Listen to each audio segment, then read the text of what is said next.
And there is an attempt by Rabash to tie the coercion into prayer, into the state of prayer.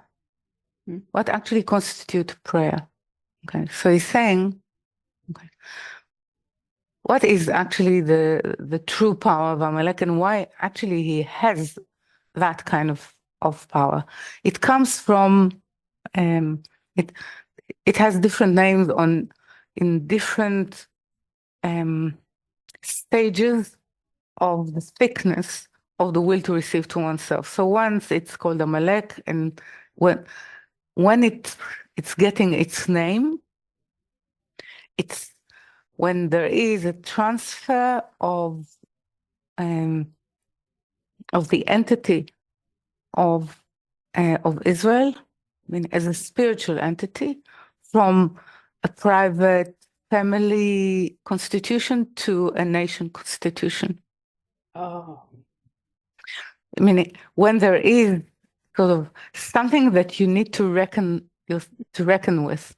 Like Okay. this time is obviously a nation time. Yeah. It means it's not it's not power that appears or sort of embody itself when we speak about this personal journey. It has to do with human journey and with, let's say, a pivot or an important part that constitute a nation. It could be a nation. I'm not speaking about nation. I'm not speaking about nationality now. I know. Yeah. I'm speaking about nation, meaning a coming together of spiritual need that constitute a vessel bigger than a private one or a personal journey. Okay, that actually portrays the need of humanity at that time. Then So, Amalek okay. appears. Okay. So I have come to see that the way that I was struggling was a lot of people wrote to me and said, me too, kind of. And in a way, Amalek is the collective end, like the parts that haven't been, it's our own weak ends of kind of the Exodus or the line. And Mm. so it's hitting like us collectively where we are slower, weaker, and as painful as it And was, rebellious, basically rebellious. rebellious. Yeah. I see. And Also, yeah, the rebellious part is the part that actually calls for coercion. Because uh, when I realize it, uh, of the protest of the collective will to receive from not wishing to have any kind of let's say master or mhm, something above it, when it mhm, sort of push it, and we see that it takes us again and again as humanity into dead ends, which is a nice way to see, into cruelty and murderous sort of expressions, then we are able to call for, yes, please impose upon me your qualities or that's exactly the what qualities happened. of the light. I Yeah. ran out of resources. It's exactly what Mm. happened. Yes, exactly. I So just broke and then, I surrendered. yes, then it's more than surrender. It's actually a true prayer. It's asking for intervention. Okay, so did that, and then a little faith did emerge, and the second Mm. nature, which is to bestow, but it's kind of like a little squeak. It's not really, it's not much of second nature here. So now here, okay, now I'm in this place. But it has to do as well. I want to open a different parenthesis here.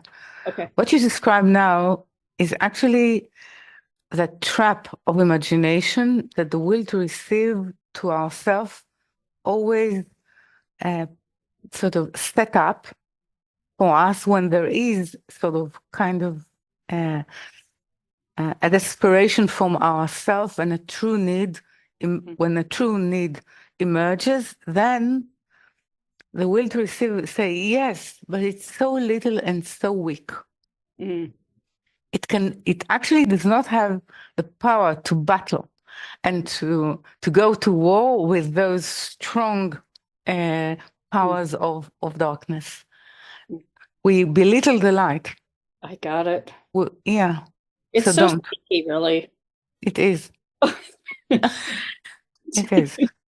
But definitely we are, so that we live, last generation is living within the language of Amalek, meaning of something that is not just, this is what is so difficult as well for this generation, that we're not speaking about our personal journey.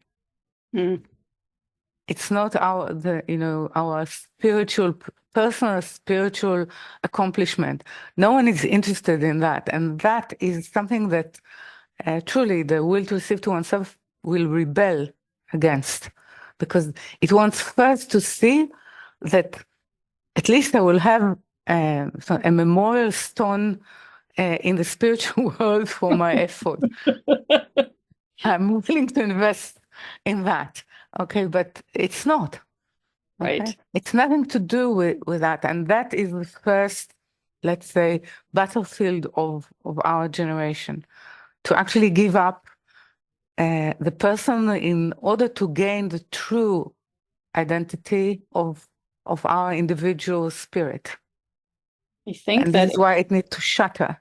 So right. this is, and this is where it started even with the way that David wanted to read this portion, and definitely what you're asking. If we if, if we are not willing to shatter, meaning that the light will impose upon us shattering of our language, of our ability of our ability to perceive, and we will try again and again to say, well, this is my wife, this is my children. Nothing is ours. Everything that is around us, even what we think that we invest effort in it, is by the investment of the higher for a complete different purposes. Mm-hmm. Definitely not the purposes that we used it. Right. Meaning we misuse it mostly. The sources, the powers, the light, the ability that is being given to us. Right. So I think this is the time. And why we're speaking like this? Because I said it in the beginning, because it's Rosh Chodesh. It's the beginning of the month of Adar, which has to do with the way we were perforated uh, to remember the world to come, or the end of this Mm. Purim, yeah, the end of the reforming processes. Torah is giving us time, Mm. and it's a promise to the spirit that the ordeal of being connected to this world, to the will to receive to oneself as its master, is limited in time. Otherwise, the spirit will not agree to the contract with the body. Right. I wouldn't. Mm. Oh. Mm. And I think also, as you're talking, I'm thinking we probably all spend a lot of time trying to discern where we are, but the Mm. fact is, for me anyway, I can only actually see when I'm in the class or in the study. Mm. I can't really see anything when I'm not here. And I think that the habit of like being more disciplined Mm. would be a really good thing for me. I'm just saying Mm. like that, like, where am I? What's going on? Just stop it all. But Ali, it's true. It's because it is actually the ability to surrender and to agree to the coercion. Yeah. Yeah, it's coming from that that only in the study, only what it means only in the study, only in the ecology, that there is a true interest from the higher to us. when we Right. come together. Right. Yeah. When we come together, we create at least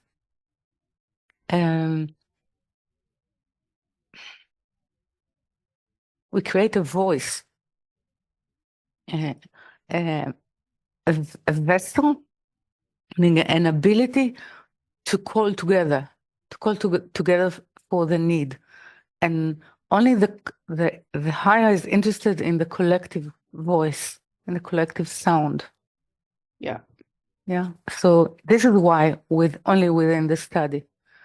So we need to appreciate it and then to sort of cherish it and cherish everything that actually allow it to be. And